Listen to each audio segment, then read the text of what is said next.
Good day po sa ating lahat mga kapatid. Isang mapagpalang araw po ang aming hatid sa inyo mula po dito sa Ambaking Pabo Farm. For today's video mga kapatid, papakita ko po yung reality. Kung sakali man magbabalak po kayong mag-alaga ng pabo at kung mayroon po kayong ugali na kagaya ko po na natatalo ng katamaran, ay papakita ko lang sa inyo mga kapatid kung ano po yung masasabi nyo po pagdating po dito. At ito po, samahan nyo po ako. Here we go, let's go.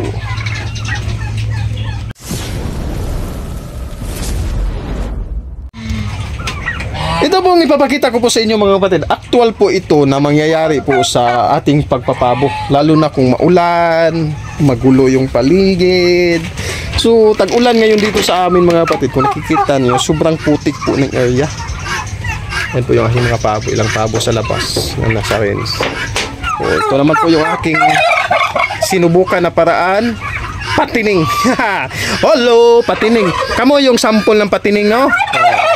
Okay. Diyan na kayo, stay put lang kayo dyan. Hindi pa oras ng pagkatay.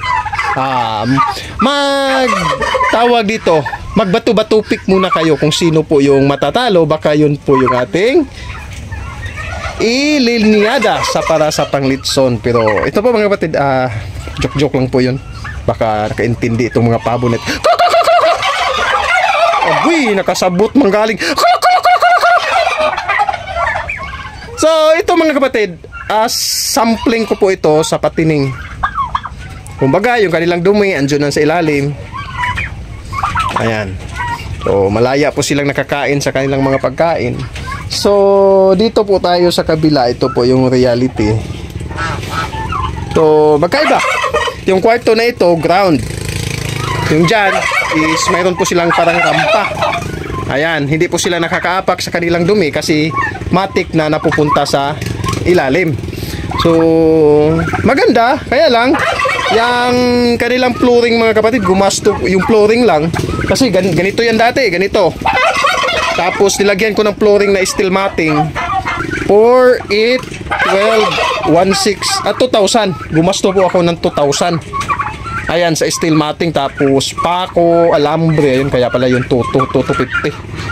So, ayos naman. Pero may kaunting amoy kasi andyan sa ilalim. Pero subukan pa natin kung ano yung magagawa natin dyan. Dito muna ako. Ito po yung pinaka-project ko sa pagkakataong ito. So, ayan, nakakuha na po ako ng 2 balde mga kapatid. Naisipan ko lang.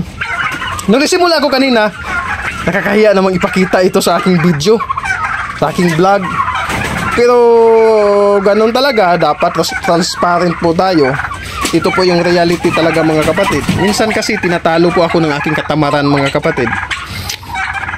Dapat nito nung mga nakarang araw ko pa sana ito ginawa. Kaya lang busy, natatalo sa katamaran. So, sobrang dumi na mga kapatid. Sobrang kapal na kanilang dumi, oh. Ang ginawa ko kasi, hoy! Hoy! Kamu ka na, nag-iaway ay! Uy, saba mo ba kayo mag-vlog ko? Ikaw! Oh, what did you know sila? Magganahan po magpapil sa video ay! Hoy! No! So, ito mga kapatid, posible po talaga ninyo itong kakaharapin. Ang problema kasi dito sa amin mga kapatid, yung rice hull is mahal. 80 pesos yung pinakamura na mabibili mo dito. Yung iba 100, 120 isang sako. Tapos kung yun naman po tayo sa bansuhan, yung mga nagkakating ng mga kahoy, ganun rin, 80 pesos yung isang sako, 120. So hindi nagkakalayo. Tapos kukunin mo pa, kung wala kang sasakyan, ikakarga mo sa motor, mabigat rin ng konti lang. Kaya umaabot sa punto na gumaganito yung kanilang kulungan. So, kapag ganito lang kasi mga kapatid, kung dadagdagan ko lang ito ng rice hull, madali lang masira yung rice hull kasi makapal po yung parang putik na sa itaas eh. So, ngayon, nag-decide po ako na kung tatanggalin, babaklasin ko talaga yan. Yung parang naging bundok na sa kanilang kulungan. Kung kukunti lang sila, hindi naman yan magagiging ganyan. magiging ganito lang yan. Itong dito sa Bourbon Red ko po. Ayan, maninigas.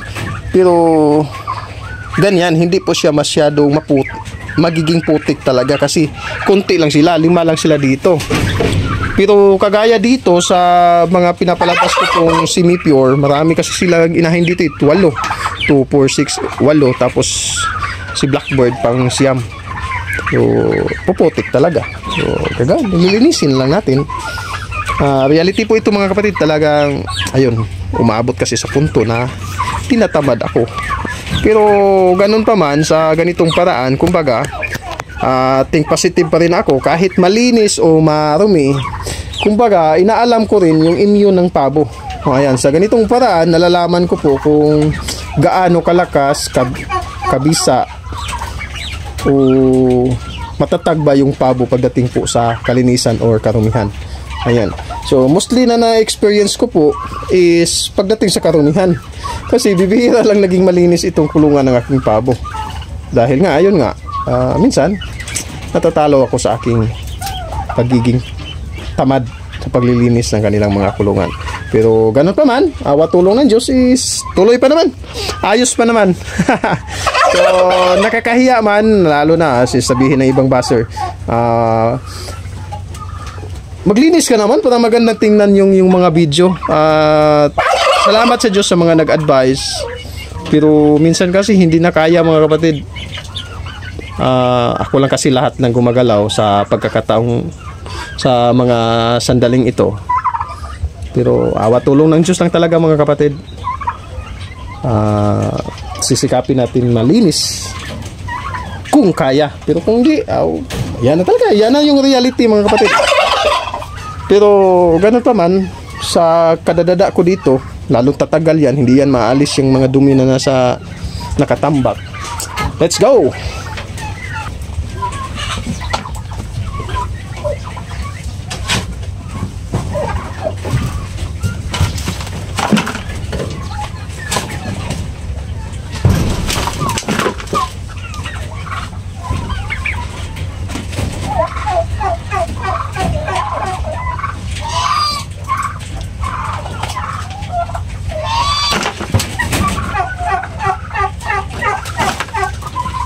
So, yung tumigas mga kapatid, yung pinaka-itaas lang naman, yung ilalim is tuyo. Kaya lang, ayun nga, parang naging bundok pa ng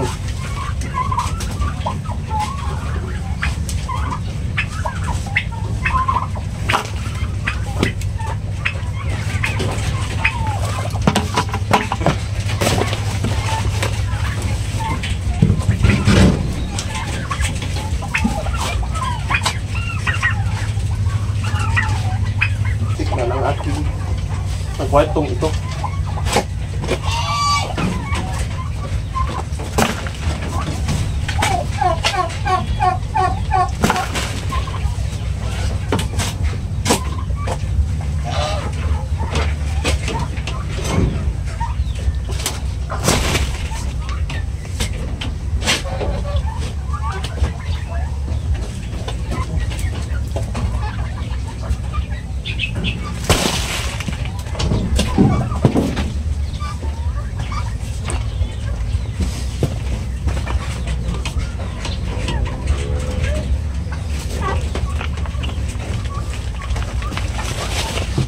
So, kung ginawan ko lang sana na paraan talaga ito noong nakaraang mga araw pa mga kapatid, noong nakaraang linggo, maganda sana, hindi na sana umabot sa ganyan, no? Na sobrang putik. Wala talagang na itutulong yung katamaran natin mga kapatid. Kailangan ko na talagang magbago. Kawawa yung mga pabo. Ito, pang-4 na balde pa lang yung nakuha ko. Pero maganda yung tingnan yung sa loob, yung bandang dito na nakunan. Tapos pagdadagdagan niya ng rice hull, maganda na uli yung kanilang kulungan.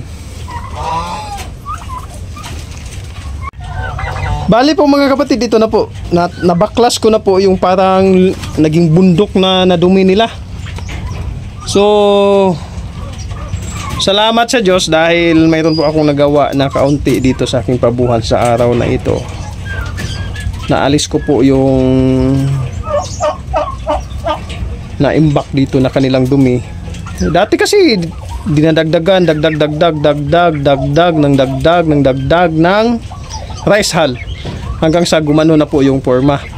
Dati nung mga isang taon pa lang, binubungkal ko lang yung rice hull mga kapatid, yung sa itaas parang hinahalo ko lang. Pero kalaunan ngayon, mga 2 taon na mahigit yung lumipas, kailangan na po talagang alisin. So nang dahil sa aking katamaran, ayun, umabot ng ganun kakapal yung dumi na natambak dito. So ganun pa man, yan po yung aking mga pabo sa ngayon, oh. Naging marumi na nga yung kanilang balahibo dahil sa ganung pangyayari. Kasi minsan pag ganito, kagaya nito, naalis ko na po yung makapal na dumi. For example, kagaya ngayon, wala pang rice hull. So ang nangyayari, kakapal uli yung dumi dyan. Tapos saka ako magtatambak uli ng rice hull. So sa ganong senaryo, yung rice hull is parang liliit lang yung kanyang lifespan dahil may dumi na nakaabang, tapos itatambak na lang siya. Parang madali lang siyang nabubulok. Pero yun po yung mostly nangyayari kasi bawat area natin is magkaiba po yung sitwasyon. Maganda kung kagaya nung doon pa ako sa Mindanao, doon sa amin, kasi yung rice hull doon tinatapon lang eh, sinusunog lang eh, walang halaga yung rice hull doon. Maaari mong hingin kung gusto mo, nakaslagay na sa sako, ayun, babayaran mo. Magkaiba kasi dito sa Cebu dahil yung rice hull ay sobrang mahal. Minsan nga nakakabili ako ng ipa na yung darak. Ayun, yung darak mga kapatid, nakakabili ako ng darak na ang ginawa is rice hull. Yung rice hull giniling, ginawang darak. So grabe talaga yung mga isip ng tao sa ngayon. Sobrang gagaling mag-isip, magawan lang ng paraan, o yung isang bagay na walang pakinabang isgawa ng paraan para magkaroon ng pakinabang. So salamat sa Diyos mga kapatid sa kaunting achievement na nagawa ko po sa araw na ito. Ayan, nalinis ko po yung kulungan ng aking mga pinapalabas na semi-pure. Ayan, yan pa naman si Blackbird eh. Ang laki niyang mama na yan. So ipapakita ko sa inyo kung gaano karami yung nakuha ko dito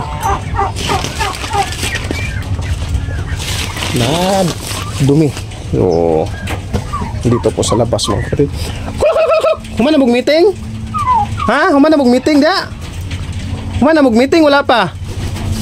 Aw, lagi. So dito ko po nilagay mga kapatid para na sa ganun lumaki po itong kawayan na tinanim ko po dito para maging bakod, mapakinabangan sa aking kulungan, sa aking pagpapabo. Tapos 2 mulberry. Ayan. Then sa labas rin, nagtanim rin kasi ako ng mga tanglad dito sa labas. Nilagyan ko na rin ng kaunting lupa nang sa ganun ay tumaba po sila. Ayan. Maulan po dito sa amin mga kapatid. Yung mga motorsiklo dyan is nagkakalubong-lubong. Ayan, tanglad. Yun, tanglad, maraming makapal na tanglad. Dito rin makapal na tanglad. Tapos nagtanim rin ako dito eh. Ito po yung makikita nyo sa aking pabukan, no? Nagtanim rin ako ng panibagong punla ng tanglad. Ayan, nilagyan ko na rin ng kaunting lupa nang sa ganun ay tumaba. Tapos yung sobrang dami is andyan po sa loob, andyan sa kawayan ko nilagay. Yung sa ganun is lumaki ng lumaki ng lumaki ng lumaki ng lumaki ng lumaki at lalo pang lalaki yung puno ng kawayan na yan. Sa ganun magbibigay ng lilim. At ang kagandahan mga kapatid, yung mga patay na dahon ng kawayan na nalalaglag, kinakain po pala yan ng mga pabo mga kapatid. Kung nakikita nyo, wala po yung dahon ng kawayan sa ilalim. Naobserbaran ko talaga na kinakain po nila yung mga nalalaglag na dahon ng kawayan. O dito sa labas, maraming dahon ng kawayan, pero sa loob wala kang makikita. Mangilan-ngilan na lang yung natira. Siguro yung sobrang putik. Pero yung mga bagong laglag na puno, dahon ng kawayan, kanila pong kinakain yan mga kapatid. Pero yung mulberry na sobrang baba, kaya nilang abutin, hindi po nila kinakain. Liban na lang kung kagaya nitong Madrid de Agua, sobrang takaw nila ng Madrid de Agua, pero itong mulberry, hindi nila kinakaya. Oh, sobrang baba niyan mga kapatid. Oh.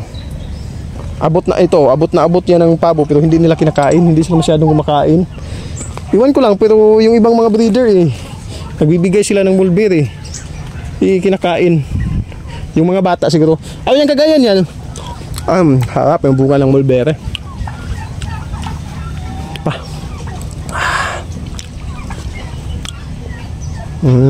Tamis. Pero pagkagaya niyan, ang napatining, pag yan po yung binibigyan ko ng mga dahon mga kapatid, nilalagay ko dyan sa kanilang pakainan, ubos po. Pero itong nandito sa labas, na ilalim, andun, hindi masyadong kumakain, wala, didma nila. Ayun, no? Ang baba na nun, pero wala talaga. So, yung mga tanim na yan is nagbibigay po yan ng lilim. Gamit na gamit po yan sa panahon ng tag-init. Ayan. Sa panahon naman ng tag-ulan, gamit rin kasi nagsisip-sip yan ng tubig. Madali lang natuyo yung area. Bale, yun po yung kaunting ganap sa araw na ito mga kapatid. Bandang tanghali na po, alas 11:45 na po ngayon ng tanghali. So, pupunta na ako sa bahay para mananghalian. So, salamat sa Diyos dahil mayroon po akong nagawa sa pagkakataon nito doon po sa aking pabo. So, nung nakarang araw, parang binabaliwala ko lang yun mga kapatid. Ngunit kanina, kapag decide na ako talagang kailangan kong gawa ng paraan, kahit gipit ako sa oras, kailangan kong paglaanan ng panahon po yun para nang sa ganon is hindi po magkasakit yung aking pabo. Nararamdaman ko na kasi mga kapatid na delikado na kung papatagalin ko pa. Pero ipinakita ko po ito sa inyo mga kapatid kahit parang hindi magandang tularan. Pero alam ko po makakatulong ito sa mga magsisimula po sa pagpapabo. Kumbaga, mayroon na po silang point of view kung sakaling papasukin nila yung pagpapabo na posible po nilang kakaharapin ang ganong senaryo. Hanggang dito na lamang po mga kapatid. Maraming salamat po sa inyong patuloy na panunood, pagsuporta sa aking channel. Lagi nyo pong tandaan na ang paggawa ng mabuti ay di nagbubunga ng masama. Salamat po sa Diyos. Pag-ibig!